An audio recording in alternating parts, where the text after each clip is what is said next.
Good afternoon, ladies and gentlemen, who have joined us on this Dr. Fundi channel via multiple social media channels, Facebook, YouTube, Instagram, and also the Dr. Fundi website.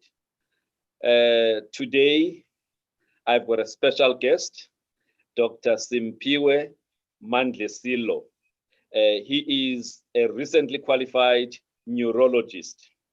Now, during the month of August, we ran a series of conversations or interviews with women who have, done great things in their chosen areas, in terms of their careers.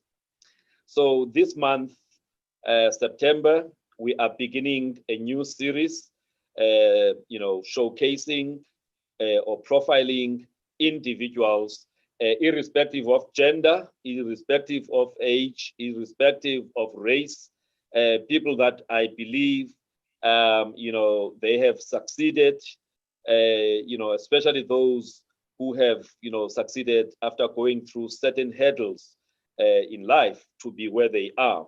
So our first guest as part of that series, which we call, the Salute Sundays, our first guest is Dr. Simphiwe Mandlesilo. So we will get to know more about our guest.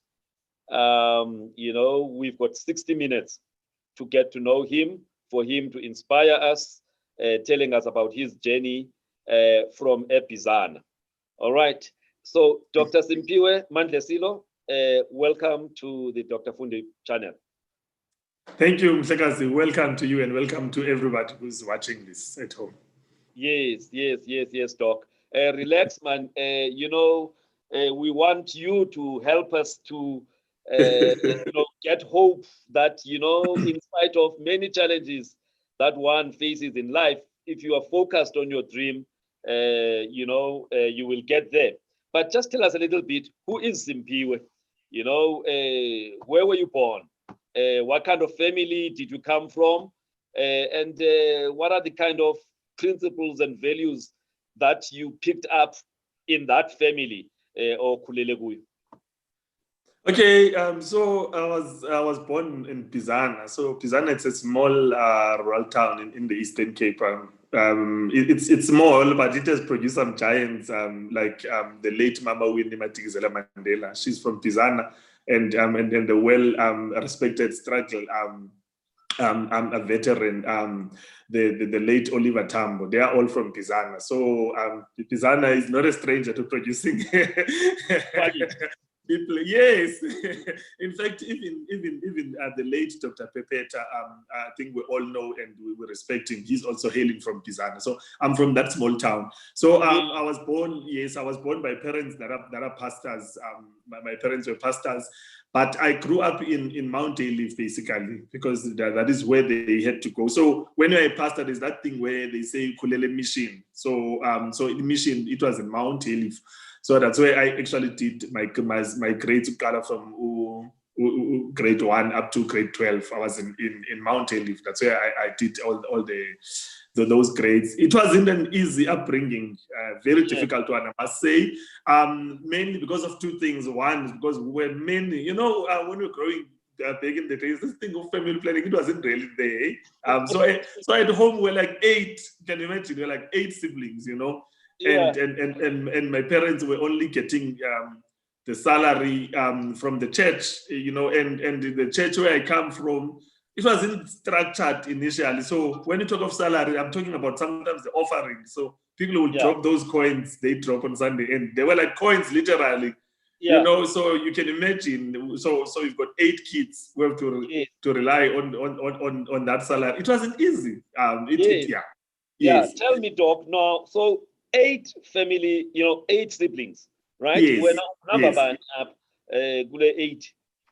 I'm the second last born, if I can put it that way. So so it's all girls, 6 girls, and then it's me, and then the last one. So the last 2 are boys, and I mean in those last 2 boys, yes. Yes. All right. So your dad was trying to, get a boy,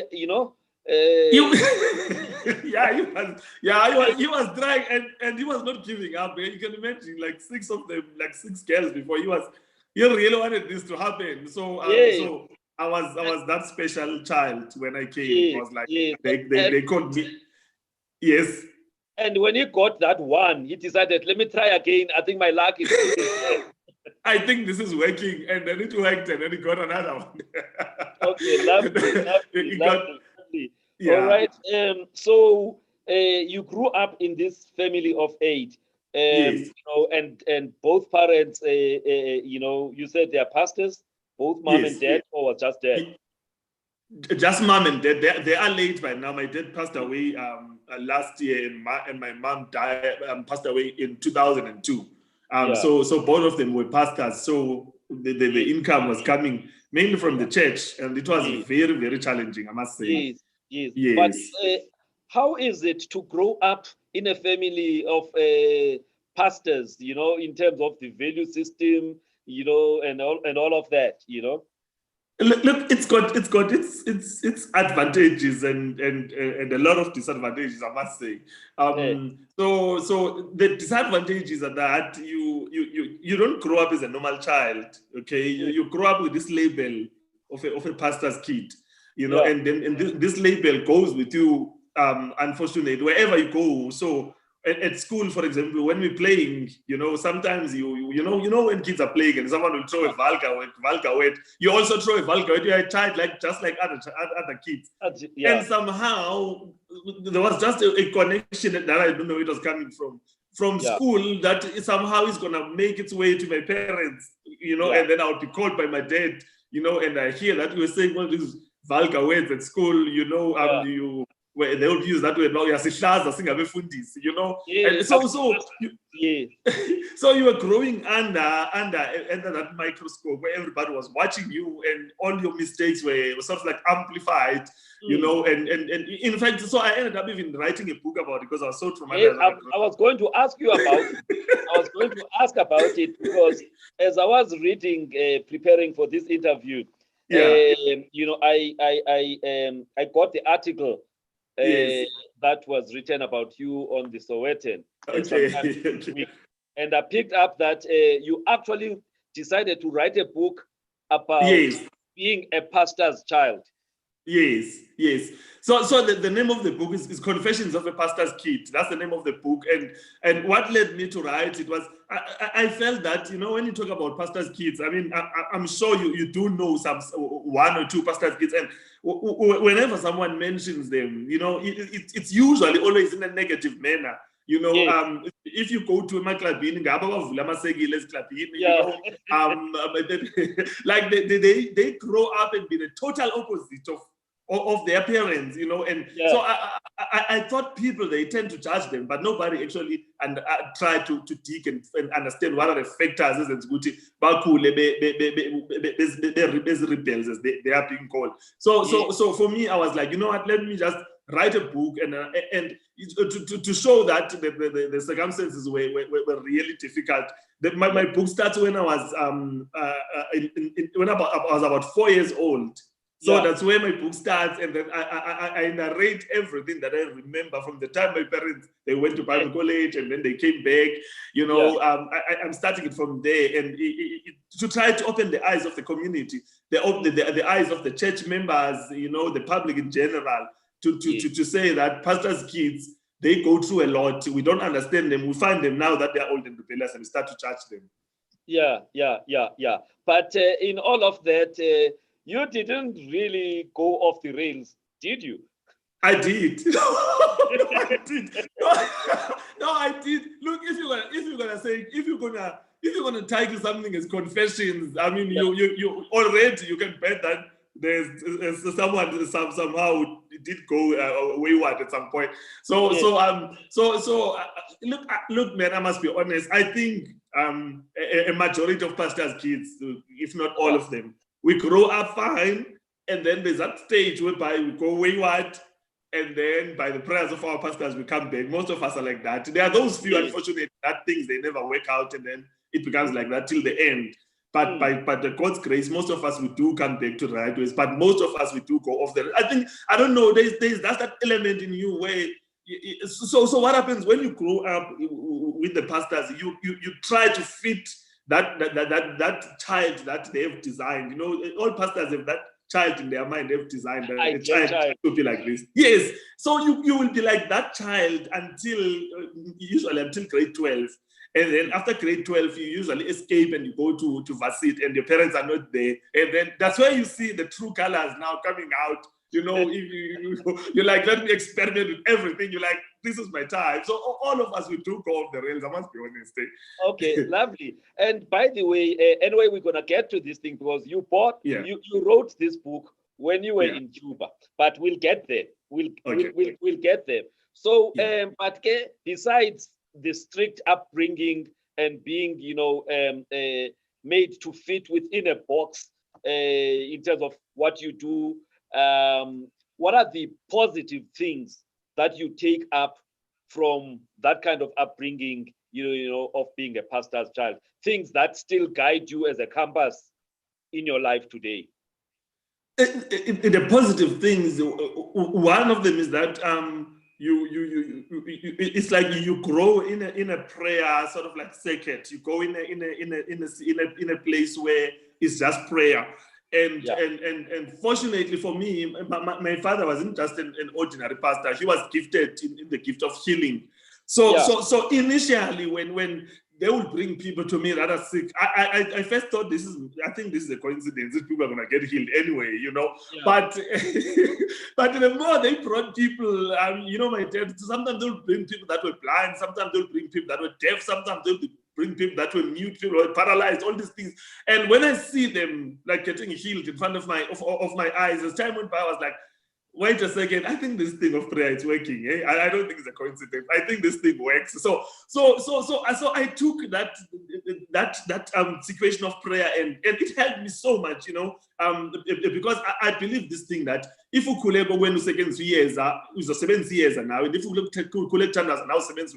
So in my case, and I've actually taken that thing, and when I went to Cuba, I was far away from my parents and everything. Prayer really helped me so much. So there are some good things that you grow up in. And secondly, because you grow up in church, that automatically we are seeing the just because you go to church in Ghana because but you go to church because you are forced to go to church. So that thing of being forced to go to church, there are some things that and the upper you get saved from them just because your parents were strict and then they were saying that you don't have all this like freedom to do whatever you want. So it still helps you. And then also I'm sure most parents will want their kids that when they are old they can like be church people, So for us as pastors' kids, as I was saying, you go off the rails, but when you come back, then you stick to the rules and you do what your parents were doing, which is what I think I'm doing now. I think I'm following exactly on my father's footsteps. Yes. But there's something that you touched, Doc. I'm not sure whether to follow it up now or later, but the thing about prayer does heal. Now I'm keeping that because you are a medical scientist. And know from the medical scientific point of view, there's issues of evidence-based this, evidence-based that, objective this, objective that. So I want us to pack it because I want us to get back to it, a little later. But at what point then did you start dreaming of becoming a doctor? Was it because your dad was healing people in front of you, or it's something that happened later? It happened later, I must be honest. I must be honest. There's this thing sometimes when we see someone who has achieved something, we always think that this person probably, like when he was still young, was like, I'm going to be a doctor, and just followed it, and it just went that way. For me, initially, because when I was in lower grades, I used to do so well, and I was very young, so I would study like grades space while I was still young. And everybody would be like saying, this one is going to be a doctor. And my parents were like, this one is going to be a doctor, you know. Initially, I mean, I didn't really think about this thing of being a doctor, but the more people that they spoke about it, the more, I don't know, it's more like it got infused in me. I was like, okay, maybe something that I can follow. I think maybe this thing could work. And then, strangely, when I started now to do subjects that in the future would influence me. So getting that they were choosing for us subjects. They were like, okay, when you are an A student, go to this side. Yeah. So when you are a P student, go to this side. So they chose for me the physical science and math stream. And when I was doing biology, I instantly fell in love with in fact the nervous system. When I did biology, I was like, this is amazing, man. I mean, when they tell you about the brain, the spinal cord, and the reflex arc, and all these things, I was like, yo, this thing is amazing. I fell in love with it then, and I was like, and then I was told by that time that if you want to do medicine, I mean, biology, which is what they call life science now, and physical science, chemistry, those things, they matter a lot. Already, I was in love with them.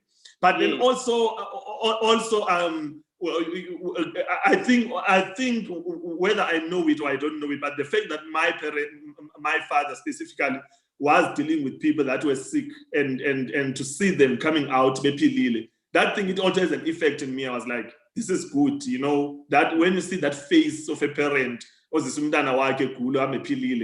thing in my mind, it was like, this is good. This is it's something that money can buy, you know. Yeah. Lovely. So, with biology, you know, you say you were very, very good. I was. How were your grades in matric with biology? Look, let me say something. Let me say something, and I hope I'm not going to be controversial. You know, I don't know if you've noticed. The teachers they focus on A students. Yeah? The teachers focus on A students. You know, when you talk about bursaries and scholarships, it's always about A students. Nobody really cares about C students and all of that. So for me, when I grew up, I was always an A student. And then when I think after I passed standard 8, that would be your grade 10. I'm sorry, I'm still old. I'm still using the standard. So Find the same WhatsApp group. So after the grade 10, and then there were things that happened in my life, things that were not good, and then I started dropping grades and all of that. So by the time this year we grade 12, I was no longer an A student. I moved. I was more of a between a C and a big student, you know, CP. I was around. I was no longer an A student. So yes, it's strange.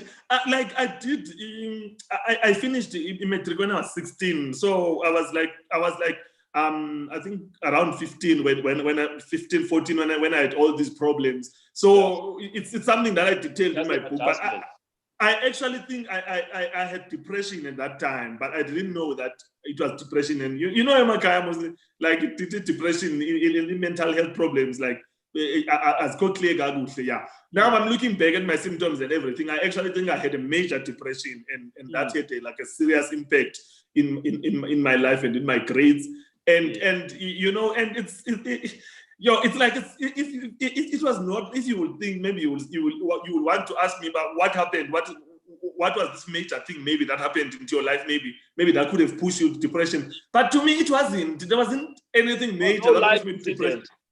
Yeah, it was like that had to do with faith issues, you know. I mean, like I grew up with this thing that if you sin, you know, when I grew up, like if you sin, you get punished. So I mean, when I was doing standard 9, grade 11, then I started going off the rails, and then I think because then I started to go off the rails, then I started to feel bad, you know. I had self-condemnation. And then I had self-esteem issues, and then I went into a depression. In fact, grade 11 nearly broke me. Like to me, I think that was one of the toughest years in my life. You know, I dropped a lot from being an A student. I went down. In fact, I went down initially to be like an F student because I was failing, you know. And then I think when they dealt with these things, and then I became well. And then at the end, I became a C student. But to cut the story short, in my matric, my biology was a B higher grade. That's how I did. Yes. At least those days we were talking higher grade and standard grade. So yes. Well. I mean, even if you get a C, if it's a higher grade, a C higher grade was like it's equivalent to an A standard grade. So you still had to qualify to, like, I got a C and you say it was higher grade, Yes, exactly. Yeah. Okay, so Doc, then you got your grades in matric. What kubanjani matric? Like grade 12. No, in Right now. grade 12, it was actually a blessing in disguise for me because as much as grade 11, I didn't do that well. But I noticed that as school and Funda, so I think they were a bit advanced because then Funda flex stuff. But then after I had this depression, then my dad took me. Then I went to Mount Olive High School. I finished there in Mount Olive High School. But I noticed that in Mount Olive High School, most of the staff had already done it in grade 11. So Londi and Denza, I had an advantage already. They don't bring something, and then that inspired me, and then I became a very good student again. So most of my grades in matric, I got a lot of B's, and I think I got 2 C's. So there was not, but what I'm trying to say, I was not an A student. I don't want someone who's watching this to the thing is, people they see when you've achieved something, and then they see because I'm a C student, they think that's something for top grades A students. But for me in my matric, honestly, there was not even a single A. I had a lot of B's and they were like 2 C's. Yeah. All right. And so you got those results, and then what? And then afterwards, then I tried to get bursaries, and I didn't get any bursaries, and I was still a bit confused, not sure. And then at that time, really, it was starting to kick in. I was like, okay, medicine, I'm not sure if I'm going to have money to register in the universities, and I applied to universities, and I think I see what's going on. So I ended up going to Eastern Cape Technikon. We're calling it Eastern Cape Technikon, but it's WUSU now. I think it's WUSU in Butterworth. So I ended up going there. And then I was doing information technology, and my dad was paying for those studies, and we're really struggling. It was very difficult. I didn't know how I was going to finish the year, and then someone then saw this scholarship to go to Cuba. It was one of the church members, which is one of the advantages. I kind of being a pastor's kid. You become like umntana wabazalwane bonke. You are that child. Everybody's like, So someone wabona this scholarship of studying medicine in Cuba, and then they brought it to my dad, and then I was called, and then they told me about this, and I was like, going to study medicine. I mean, it's always been like one of the things that I wanted, but I didn't think it was going to be possible. So we applied. I was very young. I was 17. I mean, when I went to Cuba, so I applied in the Eastern Cape Department of Health, and then I got the bursary. We were 10 when we went to Cuba. It was in the year 2000. We're about 10. So I went to Cuba. Yeah. Yes. All right. So how long did you stay, doing that technology? No, it was IT. It was around 6 months. Yeah, it was around 6 months. Yeah. It was around 6 months. Yeah. All right. And then you got this opportunity, you applied, and then you were selected as one of the 10 students to be part of the Mandela Castro program of medical training. And when you got accepted, how did you feel? It was one of those biggest highlights in my life, and then for the first time and then I got invited to all these interviews, daily dispatch and everything. A young boy from Bizana, is going to go and study medicine overseas. I was like, it was this big thing, and I was like, and I think what I loved the most was the fact that at least now I will not struggle with the fees, because I mean, it was difficult when I was at WUSU, and every time you have to pay for the fees and everything, so now I was like, wow, something in my life is finally opening. I was like, okay, this is. So those prayers are working. Yes.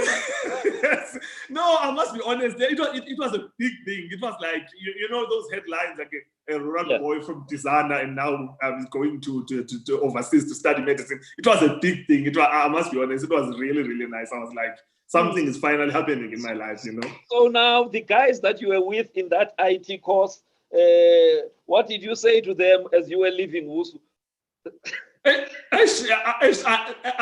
had to explain to them that, guys, this is the big thing that is happening in my life, and And unfortunately, I have to. But I must be honest, Uso was nice. It was nice there. That's keeper, if I can say that way. But what I liked is by the time I was going to Uso, I was already back to being a church boy. So I was more in the student Christian organization. No, I was a good guy there. I must say there were no shenanigans.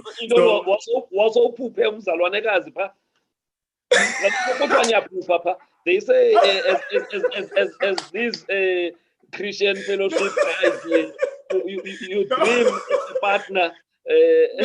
No, I was very young. I was like 17. So those things that yeah. So I just explained to them. Yeah. Yes. And your parents, what was their reaction? When you told them. Shame. They were really, really happy. Particularly my dad, because when so my life is that there are people who start in poverty and then things become bad as time goes on. There are people, they start well and then things become bad afterwards. So in the case of my parents, they started well. My dad was working as a manager in one of the companies in Durban. He was doing so well before he went to be a pastor. At that time, he had to leave everything. So he left everything.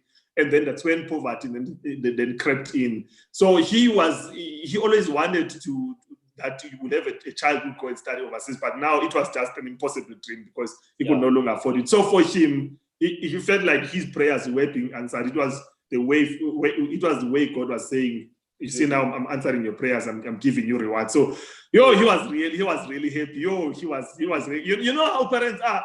And then they go and tell everyone, man. Imagine, I've not even gone to Cuba recently.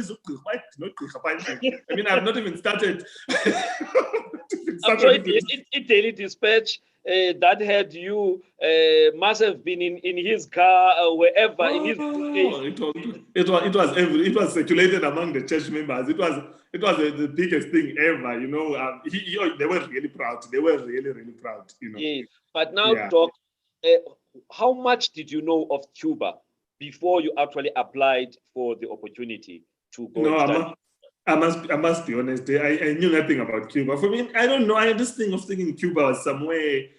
I thought it was somewhere around Congo, around those areas. That's what I was thinking. I mean, I didn't know much. I mean, and remember that time also, because when I went, I was in the third group that went to Cuba. So it was a new thing. We didn't know anything much about Cuba. So I must be honest. So I got an interest when someone presented the scholarship. Then I did my research, and then when I found out that it's actually somewhere closer to United States of America, I was like, okay, no. So that means I'm actually going overseas, and it was dawning on me. I was like, oh, okay, so. Yeah, so then I think the more I read about it, the more then I started getting an interest in this place called Cuba. Because I must be honest, Cuba is a small island, so we didn't know much about it. I mean, yeah. Lovely. And so you went through the orientation, before you guys could go across. And then how many days did it take you to get to Cuba?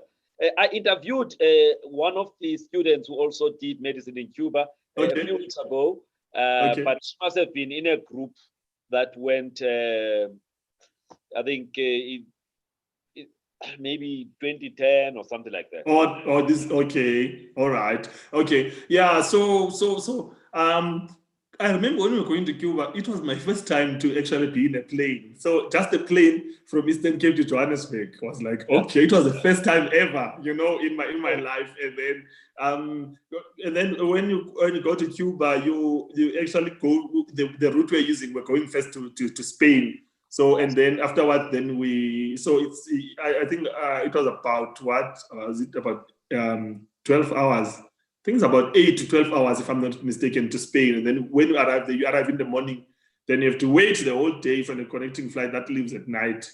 And then it leaves at night, and then you travel another 12 hours, more or less, and then you arrive in Cuba. So the whole process, I think it takes around 48 hours. I mean, calculating even the connecting flights and all of that. Yes.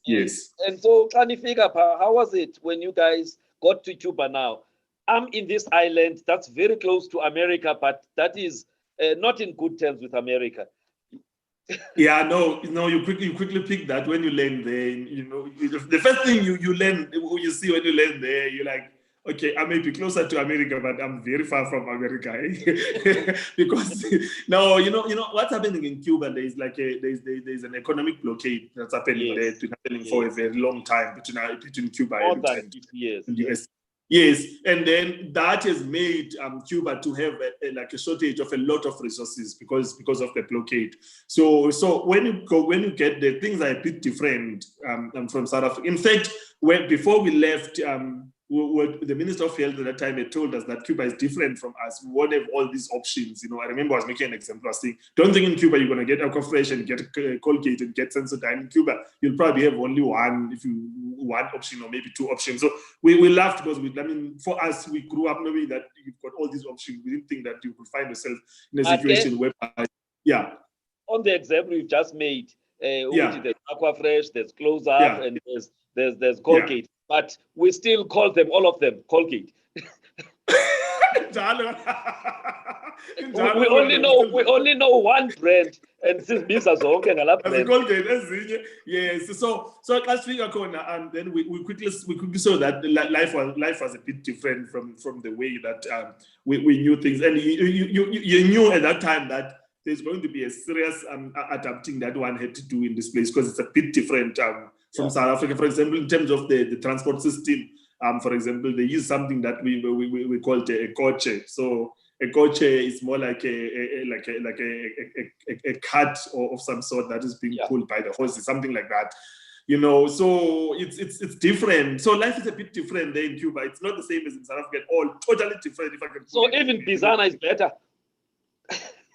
No. So look, it's a very difficult question to answer because you will be in Bizana, but you still have the options, even though you're in Bizana. I mean, if I go to a spaza shop, I still get those options. Whereas in Cuba, I know things have changed now. Things are a bit different now. But at that time, when I was there, in from the year 2000, things were really hard. I must say, things were very difficult. Yes. It was a challenge. It's I guess Cuba taught us a lot of things. Cuba taught us to value life. Cuba taught us to look at people differently. That's why the doctors were trained in Cuba. I think wherever you go, you can easily spot someone who's trained in Cuba because Cuba made us to change the way we think about doctors. In South Africa, when someone says he's a doctor, then already the community is like, "Ooh, that one is a doctor." In Cuba, it's not like that. A doctor is the servant of the people. When you're a doctor and you have that humility. You're not a celebrity. When you're a doctor, you're a servant of the people. So those are things that we learned when we arrived there. All right, and then let's just focus now on the medical training. Obviously, you guys needed to first learn Spanish. So you spent some time learning Spanish. For how long? Yeah. It took a year to learn Spanish. It took us a year. But I must say, as much as it took us a year to learn Spanish, in 3 months, most of us were fluent in Spanish already because of the system that they use to teach Spanish. So Cuban people, they've got a very effective way of teaching a language. So they said to us, they are not going to teach us Spanish in English. They are going to teach us Spanish in Spanish. Okay. So if they teach you, let me make an example. Let's say a cow. They won't say a cow and then they say inkomo, like converting it. No, they will actually put a picture of a cow and then they tell you what is in Spanish. So they don't teach you to convert things. We're not converting things. It's a very they teach you the same way that you were taught like English when you were a child. So they start with teaching you vowels. They teach you vowels and then they teach you alphabets and then they connect alphabets and then then they teach you sentences and then you connect sentences. But in 3 months, most of us were fluent. But because our training was going to be in Spanish, we had to be really good in Spanish, especially the fact that we were not alone. So once we finished that 1 year of Spanish, then we were thrown in a class with the Cuban people, Cuban students, and you had to speak like you had to be fluent, like them. Yes. Wow. Okay, so ikhona iphrase mhlawumbe ungakusinika yona gqirha nje yeSpanish nje ubulisa abantu aba bamameleyo. let me use this phrase. It's one of the phrases that I think most of us who studied in Cuba, we like it so much. It says that el camino ha sido duro y largo, pero hemos llegado. It was a phrase that was used by the former president of Cuba, Fidel Castro, to say that the road has been very long and very hard, but finally we've arrived. So it's a phrase that he used, when that thing of revolution was happening, when he finally got what he wanted. So we like to use it, Omar said, caballeros, el camino ha sido duro y largo, pero hemos llegado. Hi, man. Okay. Lovely, dog. Lovely. So you got to do medicine proper. How many years? 4 years, 5 years? It's 5 years. We did 5 years in Cuba. So plus this one of Spanish. So in together we're in Cuba for 6 years. Yes. And then how was that 5-year training? And also, I want to get a sense of the Cuban people. How welcoming were they? How supportive were they? The other lady, Dr. Mkwejana, that I interviewed here, talked about the fact that you have a host family that looks after you. It's as if you've got your parents over that side. Yeah. So I think medicine itself is very challenging. I mean, to study medicine is very challenging, and doing it in Spanish is even more challenging, especially that they had a lot of exams that were oral, where you had to speak and express yourself. So if you struggle to get the language, then you will struggle later, but the Cuban people were very welcoming. I've never seen such a thing, but they are very warm to if I can say, to people coming from other countries, foreigners.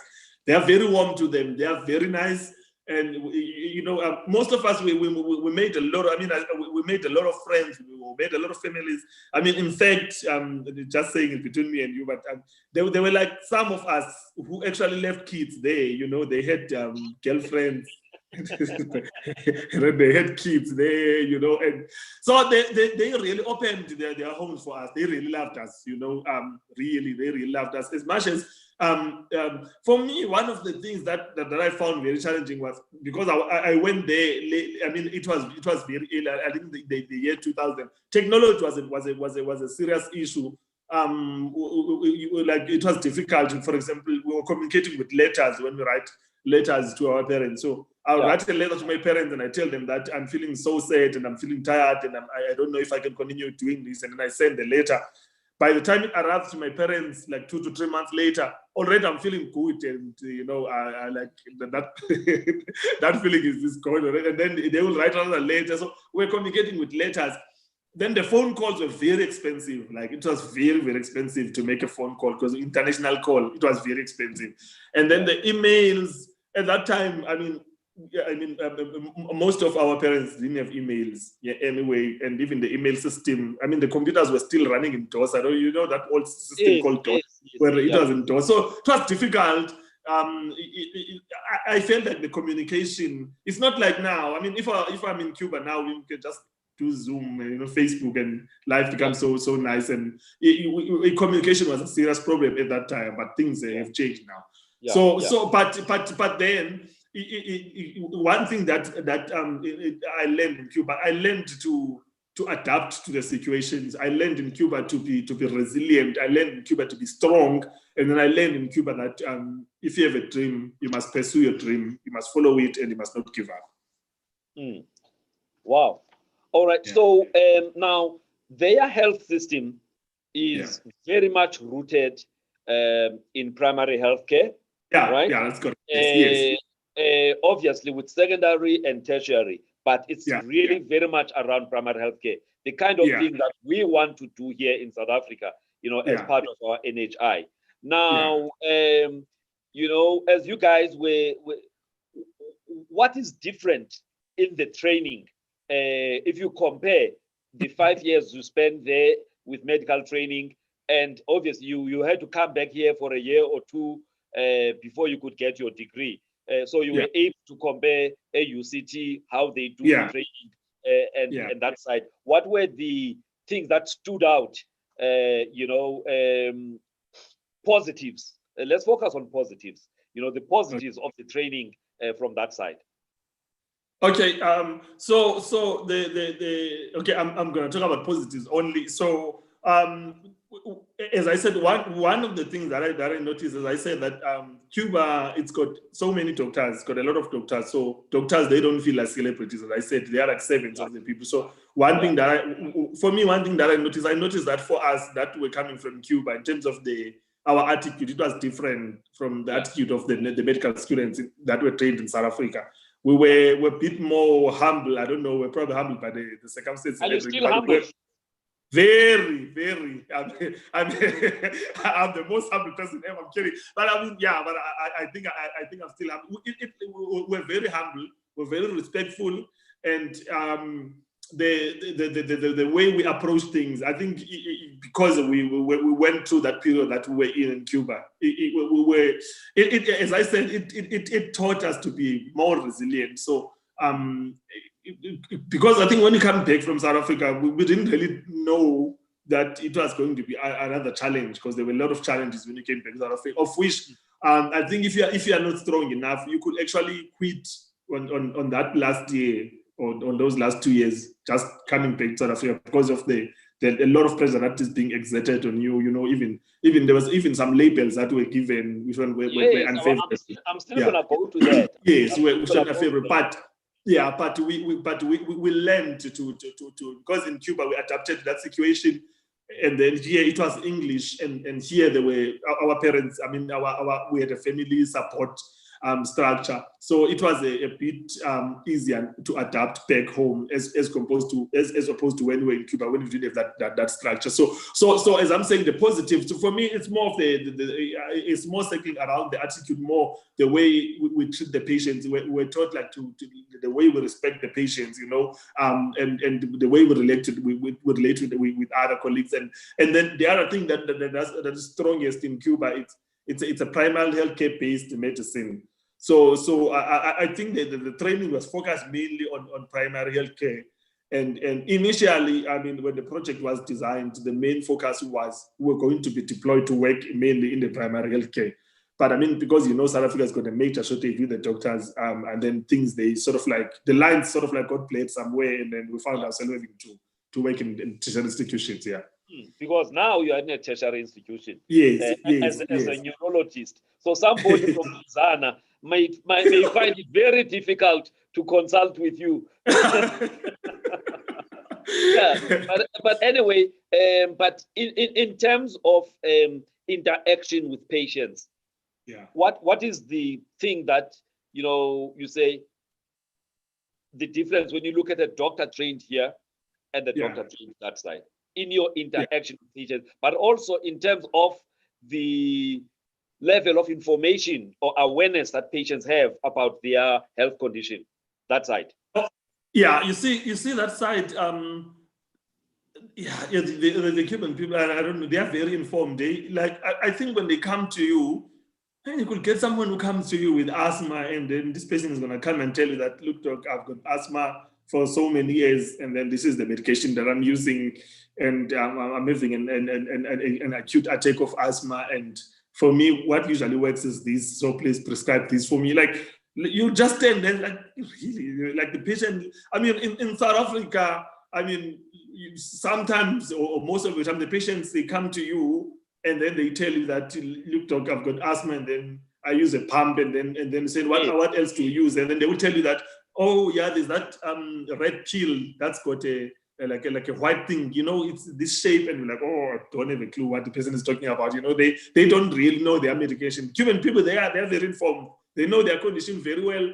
They, in fact, if you most of the time you have to stop them, because I mean, you are a doctor. Yeah, you're the one who has to make the decision at the end, because now they come and they tell you everything. No, do this for me. This is what I want and everything. Whereas South African patients, most of the time you do find that they are not really. There are few of them who are well informed about their condition, and let alone the treatment that they take, let alone the dosage. I mean, you get someone who's going to tell you that I'm taking this, and then gives you even the dosage that they are taking and how long they've been taking. So that those are the things that, but then the Cuban patients are also very demanding, because They will tell you that, no, I don't want this. This is what I want, you know, and you're talking to a colleague now, but they're talking to a patient. The South African patients, they tend to be very humble, I must say. Okay, I'm talking about in the public sphere. I'm not talking about private. I'm sure it's a different story, but in the public, they tend to be very humble. They tend to respect the doctor. Like, what you give them the information, you give. They hardly ever argue with you, you know, let alone argue with the diagnosis and argue with the medication. Yes. Yeah, lovely. All right, Doc. So you came back, spent another year being placed at UCT. How was that time? So when we came back from Cuba, we would go to different universities, and these different universities, all of them had different programs, you know. So in other universities, then they would say, just come and do your final year, because remember when we left Cuba, we had finished our 5th year. So actually we qualified to go to a 6th year. So there was, I think, 1 or 2 universities where we say you can go straight to the 6th year. So you go straight to the 6th year. And then most universities will say, let's put you for 6 months to do sort of like an orientation of some sort, you know, and you know, and the fact that you were studying in Spanish that side, you know, you have to sort of convert your information in English and the way you do things. So they'll give you that 6 months, and then the following year, then you will join the final year. And then you had places like UCT. Then UCT will say, no, when you come back. So in my case, I'm gonna say the way it was. When I came back, they took us, and then we did 6 months with the 4th years. We did the whole year, 5th year, and then we did 6 months of 6th year. So and then in UCT, the most challenging year for me was a 5th year. I thought the 5th year was the most. I felt like if you can pass 5th year in UCT, you can just pass flow with flying colors in 6th year, because the 6th year is nothing compared to the 5th year. Their 5th year was very difficult. So for me, we had labels that were called Cubans. So it's not like I lived my life thing, because when I was in Cuba, they were calling us foreigners, and then when I came to South Africa, I was still a foreigner. I mean, even now, some people, they still call me Cuban. So we're called Cubans, and also because now we studied in Spanish. So. And for me, one of the things that pushed me to go to UCT as compared to other places, I knew that it was an English-based university, so I wanted to learn English, because I couldn't speak English. Remember, I passed my grade 12, I mean, with good grades and all of that, but to actually like hold the conversation like I'm doing with you, it was a bit of a struggle, you know. You know how it is, it's called in the summer camp. You could be taught maths even in Xhosa, you know, like they didn't really care about English. So, and then when I was in Cuba, there was no English, it was Spanish. So it means by the time I came back, I didn't know. I had a lot of command of the language was I was struggling, yes. Yeah, so now this is me in UCT coming back from Cuba. Now I've got this Spanish in my mind, and English is nowhere to be found.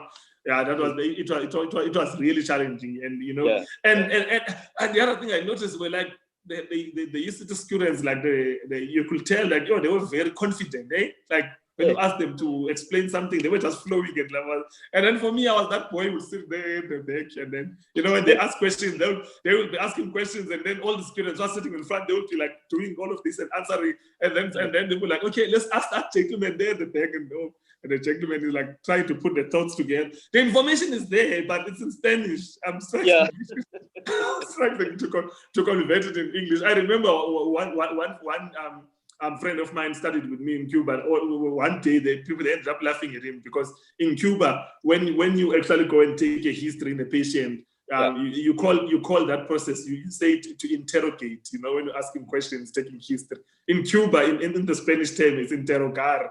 So sometimes there were terms that then we will try to when we would translate them directly, then they mean something else. So that's what he said in a word round. He was like, and then the patient came, and then I interrogated the patient. And everybody laughed, like, you did what?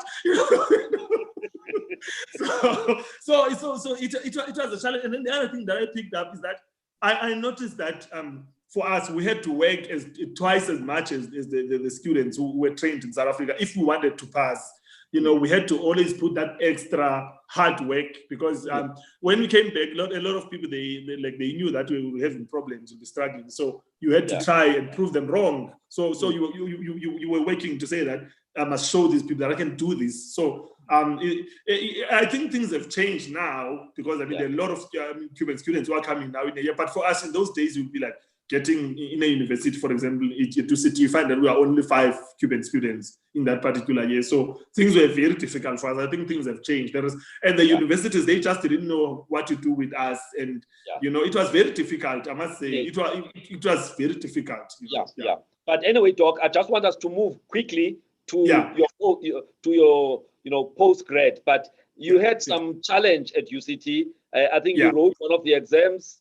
And you know, in that Sowetan article, they mentioned that you failed one of the years, and that actually was a not so good, point for you, but it actually motivated you to actually, do better going forward to prove that it was not you, it was the circumstances, the adjustment, and everything. Yeah, no, actually, that when you tell your story, sometimes they can miss some of the information. So where I failed was actually when I was doing my primaries in neurology. Oh, so I wrote. So no, UCT. I with all the difficulties. You passed everything there. Okay. No, I passed everything. Lovely. I'm happy we corrected that because on the Sowetan they didn't take it. I passed everything. Yeah. All right, no, then that's good. That's good, Doc. Yeah. So you qualified now as a doctor. They come, the people from Cuba, and then you guys graduate here. Yes. How was that day? Oh, it was a good day. It was a very good day. Like it was a long time. You can imagine we did 5 years in Cuba and 2 years in South Africa. So we actually been studying for 7 years. And then if you're gonna throw 1 year of Spanish there, you would say 8 years. So it was. You finally said this thing is happening. It was a good day. Hey, it was like I was. Did the parents come? Eastern Cape Department of Health, they did so much for us. I think I did say in one of these newspapers that I will always be forever indebted to them. They did so much for us. And our parents, they actually flew them to come. To Joburg. The graduation was in Medunsa, so we went to Medunsa, and then our parents were there. You can imagine the ululation and everything when they were calling my name. Particularly for me, I think above most of the students who went in Cuba, I'm the one who had a lot of challenges.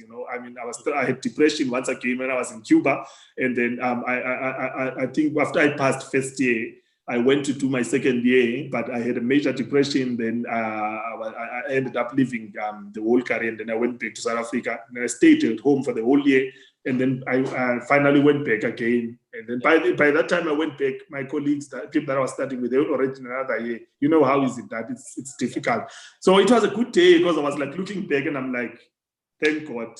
For me, I saw the goodness of the Lord in all of that.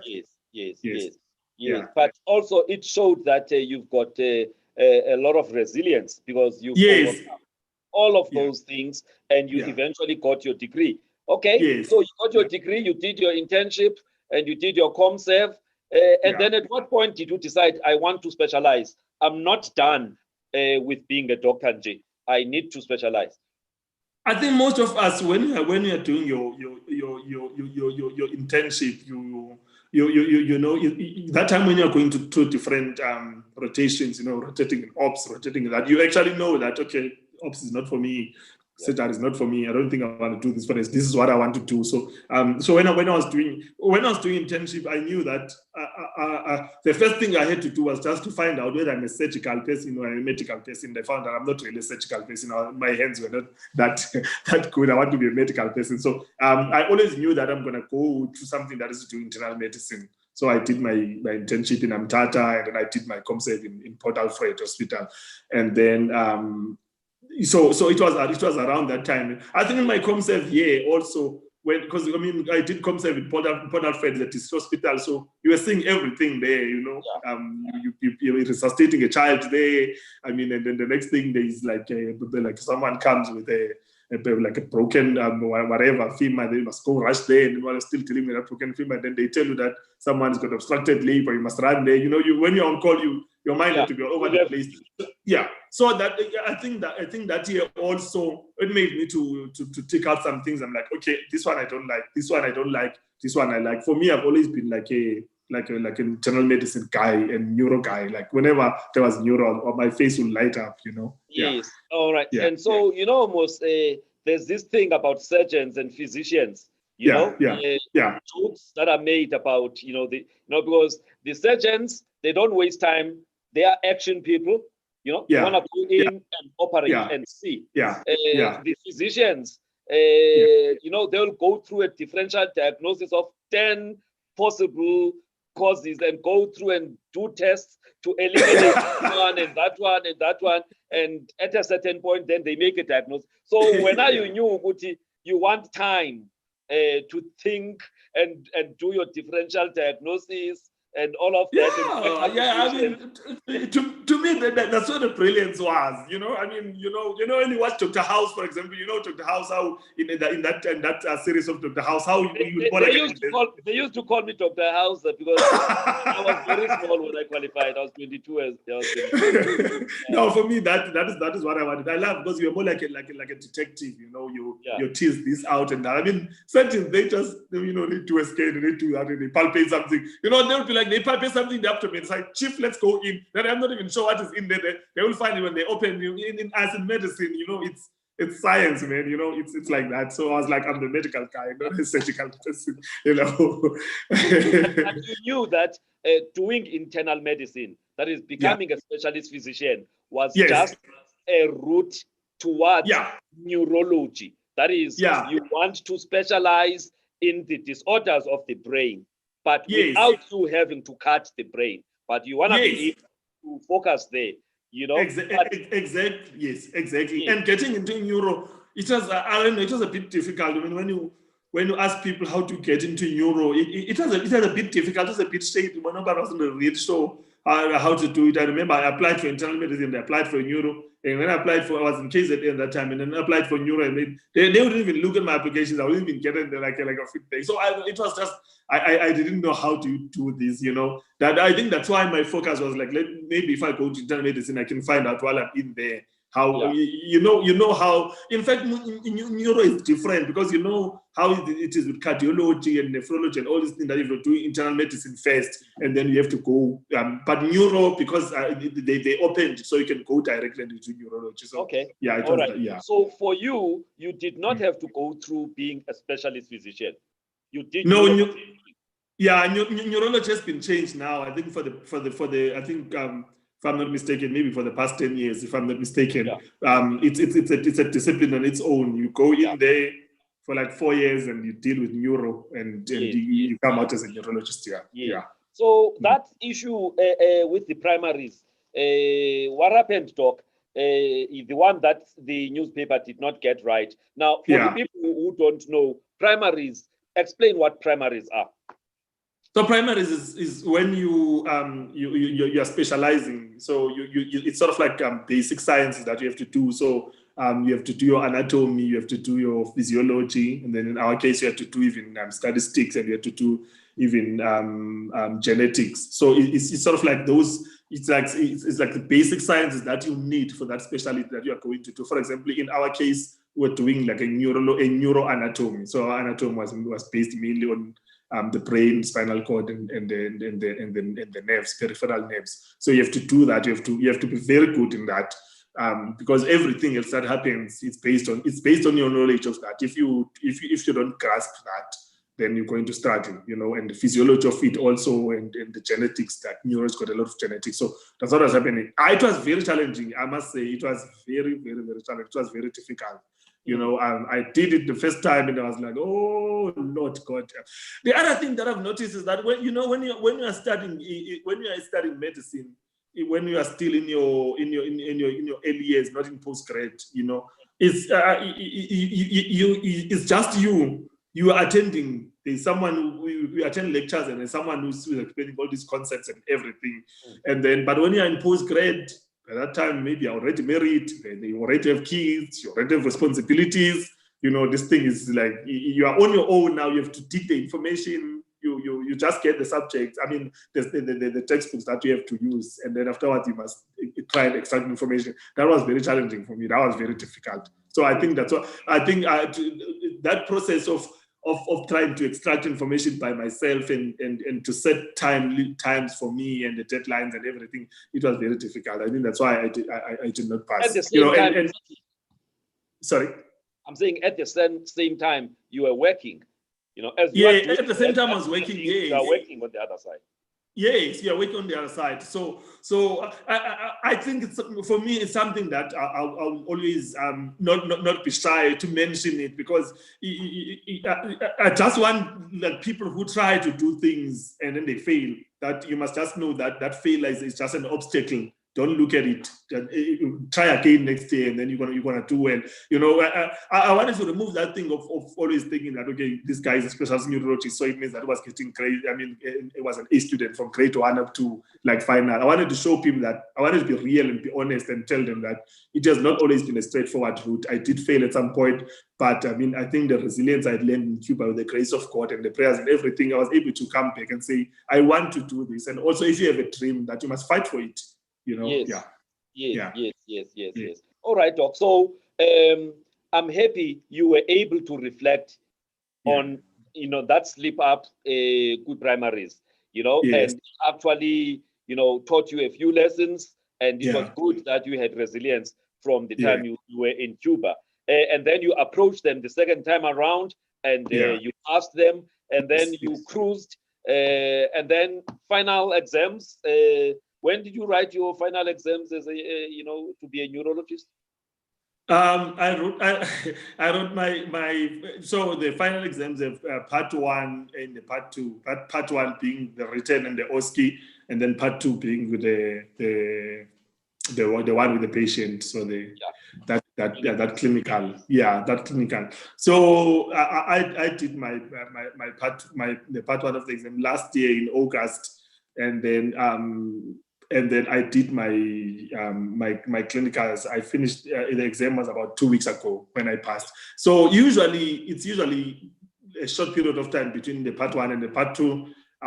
But for me, because of circumstances I can't disclose in this interview, it had to take this long. Again, as part of my journey, but it took this long, and then I passed like 2 weeks ago, and then And so when you got, was it by email or phone call? How did the news come to you that you are now a brand new neurologist? I mean, we have got a shortage of neurologists in this country. And so by you now qualifying as a neurologist, a young man from Bizana, who grew up in Mount Elif, who had to take a detour to Cuba, to get his medical degree, and eventually you are now a neurologist. How did you receive the news? So the news came through an email, and after the exam, I kept on checking my email from the college, checking the email from the college, and when you keep refreshing the email, keep refreshing things, something's gonna come in. So it was actually as a colleague. We went, we wrote exams together, and then actually sent me by WhatsApp showing me her results, and she had passed. She was like, "Go and check your results," and then I went to the email. Okay, I was shaking when I went to check that email. I was like, "Oh God, this is the moment of truth." I was like, "This is the moment." Iphi faith yakho mfondini umntana kapastor, mustard seed faith.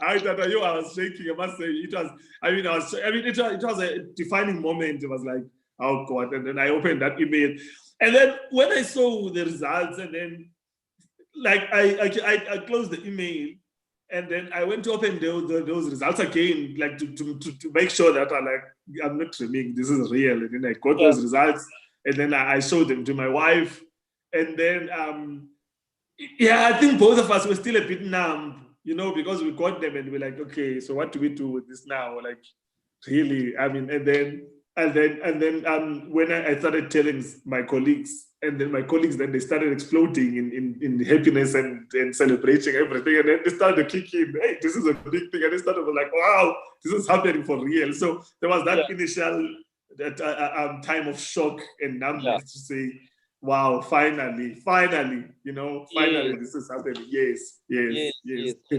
Yeah. So what does it mean for you? What does it mean for you?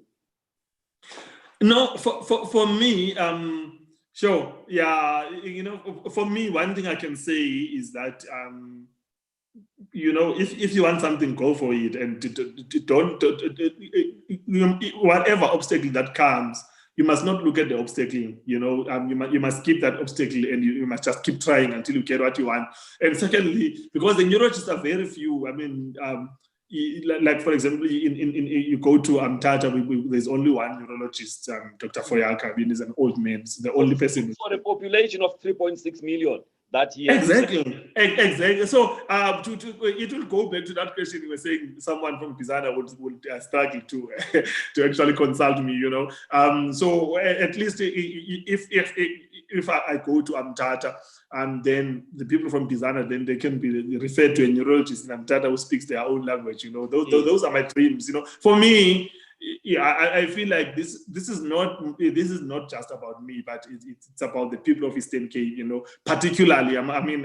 Maybe it's political, but particularly the people from Transkei, because I just feel like sometimes they do, there are some services that they may not be able to get. As I say, for example, in East London, there is one neurologist, and in Port Elizabeth, they are neurologists.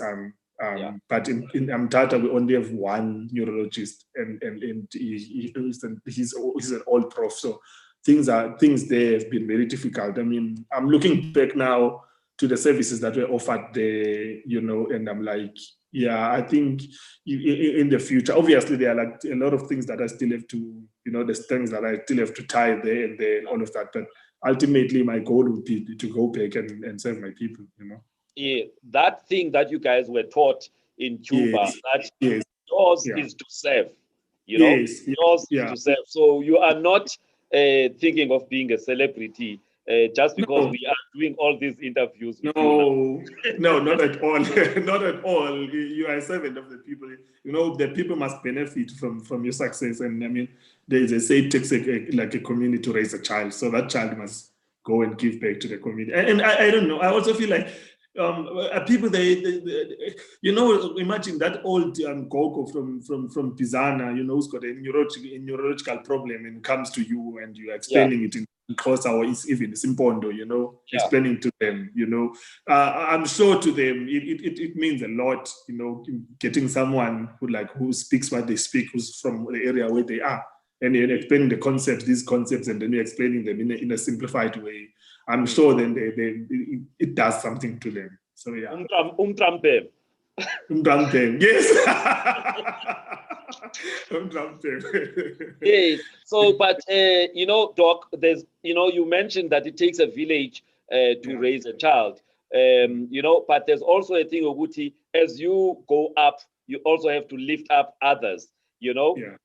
So whether you like it or not, you are an inspiration to many other people, parents who are watching this, because most of my friends, on Facebook are people who are older, but they will go and tell their children that there was this young man that was interviewed who had this kind of journey, who dreamed, to be this, and he has eventually, achieved that dream. So when, besides going back at some point to be of service to the people of the part that you came from, is there anything that you're planning to mentor or coach aspiring neurologists? Okay, so I'm at Chris Ali Baragwanath Hospital, for example, now, and one of the things that are in my plans is first of all to try to assist some of my colleagues from Cuba, when they come back, that the first thing we fortunately now it's a growing number of us who are specializing even in different fields, and we know the kind of problems that they had. I mean, we're from there, so one thing will be to coach those ones who are coming, especially in the examination skills of central nervous system, and to try to recruit some of them. Because I mean, neurologists, not just in like in South Africa in general, we are very, very few. We are very few. It's one of, and the work that we do we're doing a lot of work, but we are very few. So would we do that? Would be something. Would be to do something like that. But also, as I said that I grew up in Mount Elif, one of my dreams is still to actually go back to those schools, those rural schools where I studied in Mount Elif, and in Bizana, especially when I'm home, just go around and just inspire them. For me, as I said, one of the things that I think can hinder you in your way to success is it's a lack of of role models. If you don't see people who are what you want to be, you may reach a point where you think this is impossible because you don't see anyone. But if you see someone that I can say, guys, that's losing Payana, and Funda Payana, then you come back to them and you say, I'm a neurologist now, I'm a qualified neurologist, but this is where I studied. Then they will also be inspired and know that it's something that's doable. So that's beautiful, beautiful talk. So that means part of your plans are to go back, be that role model. People know that even in this place, that hasn't seen much of civilization in some areas, but some good can come out of it, and you are proof of that. Yes. And going forward, let's say next 5-10 years, are you looking to be within academia? Are you looking to be one leg in academia and private? Your mind, where are you? Oh, you haven't had time to think about that. Yeah, I know. I haven't had time to think about that. I'm sure I'm not sure if there's a neurology unit, Lapeana, Ewusu, or to go and strengthen that and maybe take over from the old man that side. Is that something that you think would be of interest to you? No, I think I haven't really had time to sit down, and I mean, there's just a lot of information that's coming that I have to process, and like things are changing very fast. But I mean, but obviously, for me, that's what I would love. That's what I've seen with my colleagues doing. They go back to particularly in Umtata. I mean, I'm sorry to mention Umtata, but I feel like East London and Port Elizabeth, they're a bit more advanced in most of these things, but in Umtata, we still need a lot of these services. So I've seen my colleagues doing that. You find the cardiologists going back there, and then they are trying to push to get cath labs there and everything. Yeah. But we are speaking with other. What I like is I mean, there's a lady that we recently qualified a neurosurgeon also from Kutsolo. Speaking with her, and then asking her, would you be interested to go back? And we do have those plans that we would love to go back in the near future and maybe develop a unit there. But I mean, it's not an easy change, but it's something that one has to think of, because I mean, if you develop a unit of neurology unit there, then you'll have more people that are training to be neurologists. Because as I said, I mean, as you said, like a population of 3-point-something million. I mean, one neurologist. About your journey, very interesting journey. But you've just mentioned a few minutes ago that your wife this and your wife that. So at what point did you get to get married and start making a family, building a family with your wife? Oh, it took a long time for me to get married. It took a long time for me to get married because after I finished my, after I graduated and became a doctor, the first thing I had to do was to build at home. The structure at home was really bad. When it's raining, the water will come from the ground and some water will come from the roof. So we had to put the buckets when it's raining. So I had to. So my first project was to just build. So that set me back for some few years. It was a good thing because I was like helping the family and stuff. So and then also being a pastor's kid and all of that, it wasn't easy getting married. I had to pray and ask God. But I got married in 2016.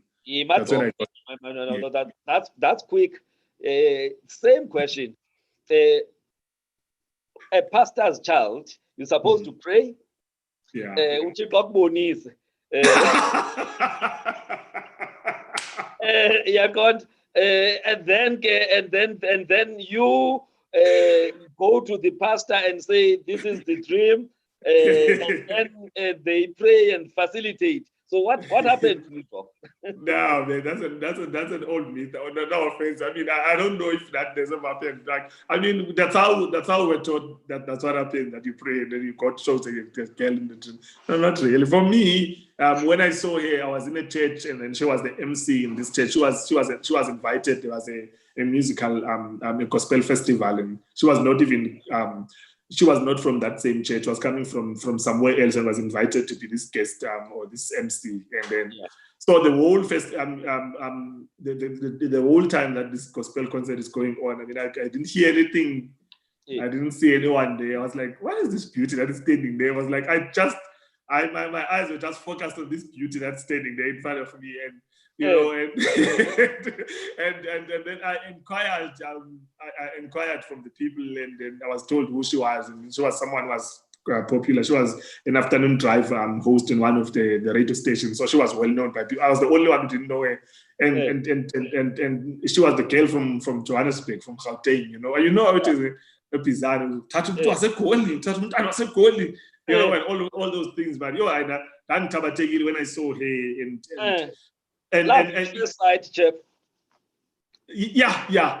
It was that, but I struggled to connect with her. It took me months, a lot of months. I mean, I saw her in February, and we started like talking in September. You know, I don't even give it up that I don't ever see her, but it was just like the way that things happened, and we ended up chatting in September, and then. But we chatted, and then I could see that this is going somewhere. And when I could see that's going somewhere, then I went to the pastors and I told them that I've seen this girl. You know, it was not in the dream. There was no dream. And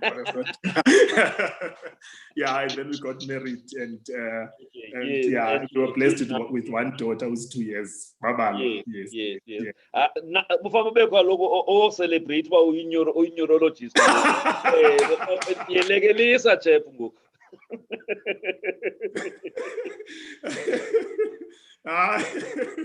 No, those are in the plans, in the pipeline. No, I'm just being. Yes, but on a serious note, Doc, as we're wrapping up now.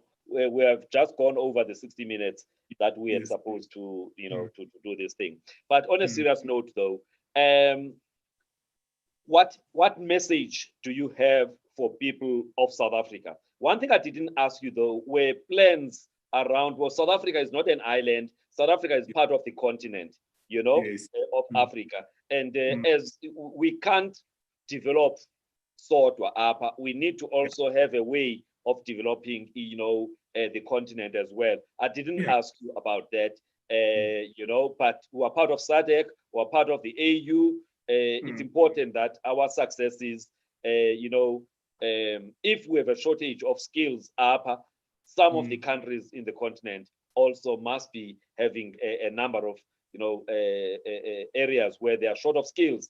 And in some countries like Zimbabwe, they had lots of specialists, but then because of the economic situation, those specialists have either come to South Africa or went to the other countries in the Commonwealth. So, but any closing words of wisdom, to the people who are watching, to the people of South Africa, and maybe to the people of the continent, about the future?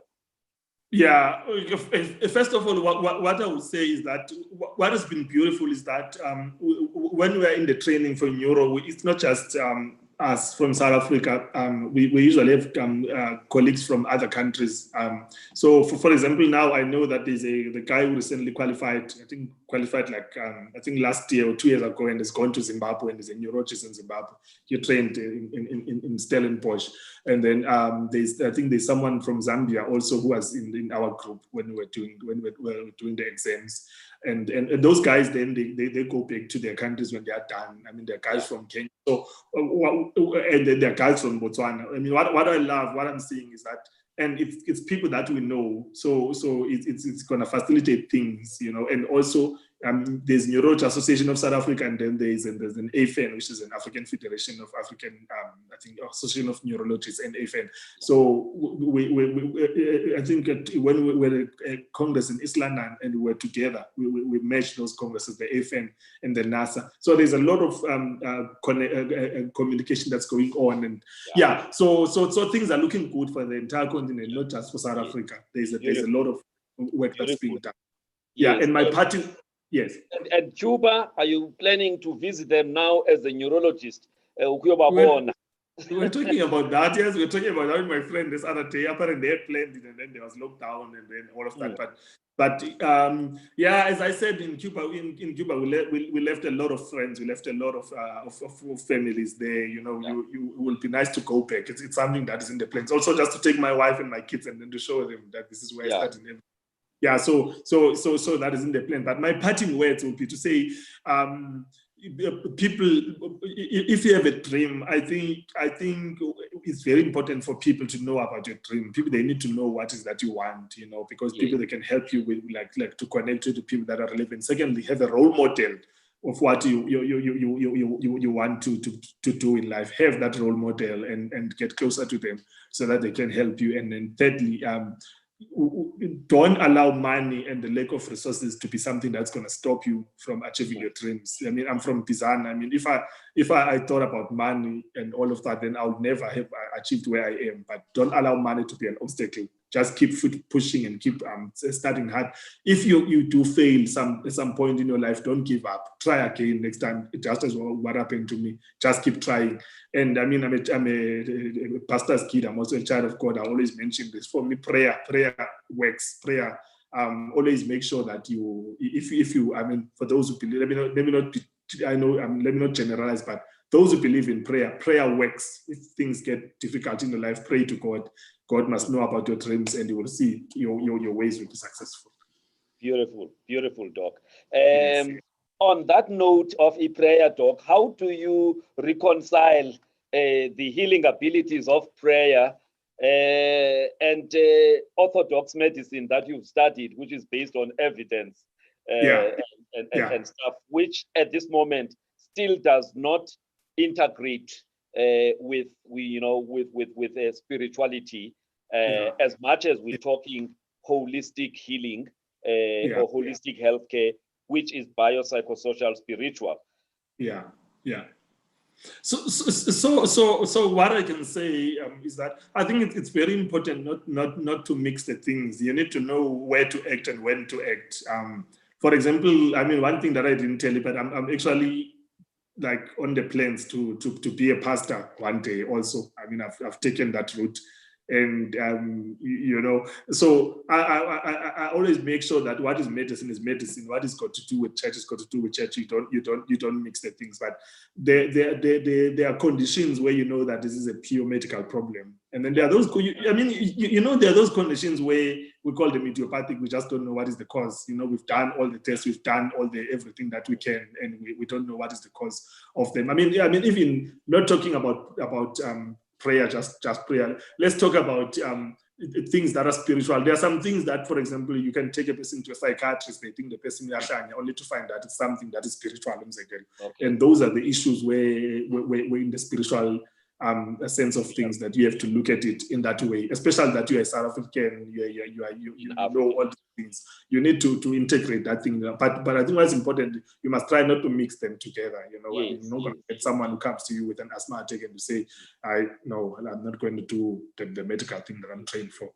So I know when I'm in the hospital, I'm a doctor, but I know when I'm in church, I'm on my way to be a pastor. So you don't mix the things. Yes. But at the same time, it's possible, Doc, to give somebody a diagnosis, and you've done your best on the orthodox medicine side. Yeah. But, praying for that person over and above doing everything that you are expected to do won't do any harm, because for every, health challenge, there is a psychological reaction, sometimes even a spiritual reaction to it. Yeah. And therefore, if you do your part from the orthodox, you're not doing any harm if you give them hope and you know, obviously not enforcing your spirituality on them. Not enforcing them, definitely. Yeah, definitely. There's no harm in you just make sure that you are playing by the rules, you're doing everything by the book, and then you can add that on top. Yeah. Yes. Dr. Diabulela Kakuru. Thank you very much, man. You've given us almost 90 minutes of your precious time. I hope the people who have been watching this interview, I checked on Facebook, there's quite a number of people who have been tuning in, you know, looking at everything that you've been saying. They are inspired. Quite a number of them, they are connected to Pondoland, you know, so they feel extra proud, especially after they've just lost, you know, Professor Pepeta just a few weeks ago to COVID-19. So to have another person like you coming from that part of the world, it gives them hope, you know. So you have inspired a lot of people. Thank you so much. But it's to go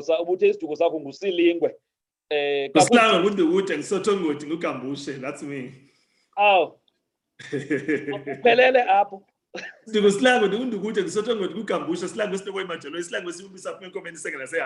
me. Okay.